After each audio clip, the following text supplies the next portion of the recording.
Donc l'Alsace est très touchée par le diabète, beaucoup plus touchée que aux autres régions de France. En fait, c'est pas que l'Alsace, c'est tout le grand nord-est de la France, je dirais au nord d'une ligne entre la Normandie et la Franche-Comté.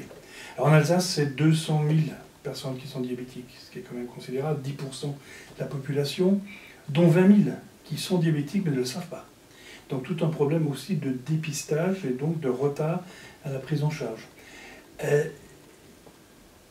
Ce diabète, bien sûr, il est lié à un comportement d'une population, c'est bien clair.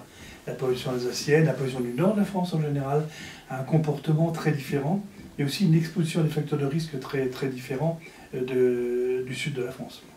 Alors pourquoi? Voilà, c'est une bonne question. Les gens disent traditionnellement l'Alsacien ne mange pas bien. Il mange beaucoup de sel, beaucoup de charcuterie, beaucoup de fromage, du bois de la bière, enfin toutes choses que l'on sait pas très bonnes. C'est probablement ceci joue un rôle, mais ceci a une raison. Et la raison, c'est en fait celle qu'on voit maintenant dans le diabète partout dans le monde. Le diabète est d'abord une maladie des gènes. C'est une maladie génétique. Et les gènes qui vont être les gènes du diabète sont les gènes qui auront permis à l'espèce humaine de survivre face à la famine, de survivre face aux grandes agressions de l'histoire, en étant capable de manger peu et en étant capable de se dépenser beaucoup. Ces gènes-là, lorsque les conditions ne sont plus là, eh bien, ils deviennent des gènes d'une maladie. Si on réfléchit un tout petit peu, le nord de la France, tout l'Alsace, a été depuis 3 siècles le témoin de toutes les grandes invasions.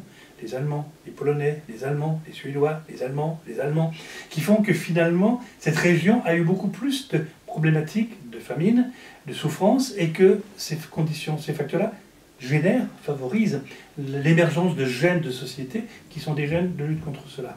Si vous ajoutez au fait que chaque fois qu'on a une grande souffrance, on en ressort avec un comportement d'enrichissement, de stockage, pour éviter que ça revienne, on comprend très bien que l'Alsace, le nord de la France, soit beaucoup plus touché. Ce qui veut dire que l'Alsacien est un peu responsable, mais en tout cas il n'est pas coupable. Le coupable, c'est l'histoire de cette région qui est très différente de l'histoire du sud de la France.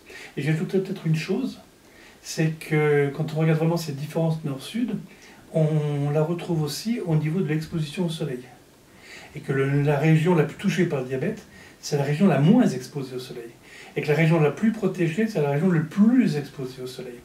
Et on sait aujourd'hui que le soleil, les rayons solaires, sont un phénomène de régulation de la santé extrêmement important. Non seulement par la vitamine D qu'ils vont amener en activant, mais aussi parce qu'au niveau de l'œil, de la rétine, il stimule des glandes, l'épiphyse notamment, et ceci est un facteur de protection contre des tas de maladies, le diabète, le cancer, l'hypertension, la dépression, etc. Donc il y a aussi indiscutablement cette notion-là, là aussi l'Alsacien n'est pas coupable, il subit.